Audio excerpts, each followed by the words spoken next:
ස්තුති සහෝදරය. ක්‍රීඩාංගණයේ දිහා බැලුවම පේනවා බලාපොරොත්තුවේ දැස් ඒ වගේම විජයග්‍රහණයේ දැස්.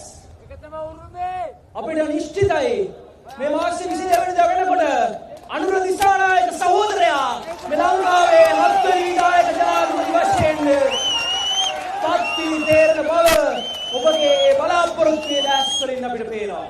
ඒ අනුව මීළඟට විජයග්‍රාහී ජන රැළිය ආමන්ත්‍රණය කිරීම සඳහා මම දැඩි සහෝදරත්වයෙන් යුක්තව ආරාධනා කර සිටිනවා. මලයිගම් තරුණහඬ සංවිධානයේ කැඳවුම්කරු ශ්‍රී ලංකා විවෘත විශ්වවිද්‍යාලයේ නීති පීඨයේ කඳිකාචාර්ය ශ්‍රී උදය පුනිද සහෝදරයාට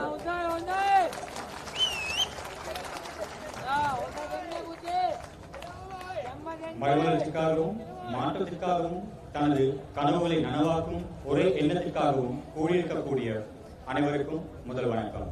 அதோடு தேசிய மக்கள் சக்தியின் தலைவரும் எமது நாளைய ஜனாதிபதியுமான அனுர்குமார் திசாநாயக்க சகோதரர் அவர்களுக்கும் ஏனையோருக்கும் மரியாதைக்கும் கௌரவத்துக்கும் உரிய மலைநாட்டு மக்கள் அனைவருக்கும் முதல் வணக்கம். தன்னுடைய ஒருத்தருக்கு வணக்கம் சொல்லும் போது தனி நபருக்கோ தலைவருக்கோ அல்லது மேடையில் வீற்றிருப்பவருக்கோ மரியாதையும் கௌரவமும் கூறி வரவேற்பது எமது பண்பாடு. ஆனால் என்னுடைய பேச்சில் மரியாதைக்கும் கௌரவத்துக்கும் உரித்தான மக்களுக்கு என் முதல் வணக்கம்னு சொல்றது காரணம் என்னன்னு கேட்டா, அதற்கான முதல் காரணம் என்னன்னு கேட்டா, நான் இப்போ நேராக நிற்கிறேன்னு சொன்னால் என்னுடைய முதுகெலும்பு எனக்கு முதல் காரணம். சரியா? அதனை போல இந்த நாடு நிர்வாகம் செய்யறதுக்கு முதல் காரணம் என்னன்னா அரசியல் யாப்பு. அரசியல் யாப்பினை அடியொட்டி தான் முதல் நிர்வாகமும் சட்டமும் அனைத்தும் இந்த நாடே நிர்வகிக்கப்படுது அரசியல் யாப்பினை அடியொட்டி. அந்த அரசியல் யாப்பு சொல்லுது இறைமை அதிகாரம், அதாவது இந்த நாட்டை அதிகாரம் செய்யறதுக்கான ரூல் செய்யறதுக்கான அதிகாரம் யாருக்கிட்ட இருக்குன்னு கேட்டா பொதுமக்கள் கிட்ட. ஆட்சியாளர்கள் அல்லது நமது பிரதிநிதிகள் என்பவங்க நமக்காக வேலை செய்யறதுக்காக நம்மளை பிரதிநிதித்துவம் செய்து பாராளுமன்றத்திற்கோ அல்லது சில மன்றங்களுக்கு போய் நமக்காக வேலை செய்யறவங்க. இத்தனை கால வருஷமா இந்த அரசியல், அதாவது 1978ஆம் ஆண்டு நமக்கு சுதந்திரம் கிடைக்குது. சுதந்திரம் கிடைச்ச நாளிலிருந்து இன்னைக்கு கிட்டத்தட்ட 76 வருட காலம். இன்று முதல் நமக்கு மரியாதையான கௌரவமான ஒரு சுபீட்சையான வாழ்வு இருக்கான்னு கேட்டால் கேள்வி குறித்தான்.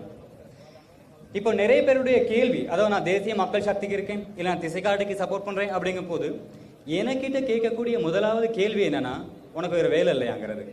நான் சாதாரண தமிழ்லே கதைக்கிறேன். நானும் இதே தலைவாய்களை தான், இதே மலையகத்தை சார்ந்தவன் தான். இதுக்கு ஒரு உதாரணம் இந்த இடத்துல சொல்ல வேண்டிய பொறுப்பு எனக்கு காணப்படுது. என்னோட கேட்ட கேள்விக்கான பதில் இப்போ நான் சொல்ல வேண்டிய காரணம் காணப்படுது. நான் ஜஃப்னா யூனிவர்சிட்டிக்கு போகிறேன். ஸோ டிகிரி ப்ரோக்ராம் ஒன்று பட்டதாரி ஆகிறதுக்காக ஒரு ரிசர்ச் ஒன்று கடைசியாக செய்யணும். அந்த ரிசர்ச் செய்யறதுக்கு நிறைய டாபிக்ஸ் என் கையில் இருக்குது. அந்த டாபிக்ஸ் தலையங்கம் நிறைய இருக்குது. நான் தெரிவு செய்த தலைப்பு என்னன்னா கூட்டு ஒப்பந்தம், சம்பள பிரச்சனை. ஏன்னு கேட்டால் நானும் இப்போ பட்டதாரி தான், சட்டம் பீடத்துக்கு தெரிவு செய்யப்பட்டிருக்கேன், சட்டம் படிக்கிறேன். ஆனால் எனக்கும் தெரிஞ்ச ஒரு விஷயம் என்னன்னா, மலையக மக்களுக்கு இந்த நூர்லியா டிஸ்ட்ரிக்ட்ல இருக்கக்கூடியவங்களுக்கு அல்லது பெருந்தோட்டத்துறையில் வேலை செய்கிறவங்களுக்கு இருக்கக்கூடிய முதல் பிரச்சனை சம்பள பிரச்சனை தான் இருக்குங்கிறத என்னுடைய எண்ண கருவும். ரிசர்ச் செய்கிறேன், கிட்டத்தட்ட சென்ட்ரல் ப்ரொவின்ஸில் எல்லா இடத்துக்கு போகிறேன், குறிப்பாக நூரலியா டிஸ்ட்ரிக்ட்ல எல்லா இடத்துக்கு போறேன். நான் பார்த்தது லயன் குடியிருப்புகள், ரோடு இல்லாத பயணம், ஆனா போய் இருக்கும் போது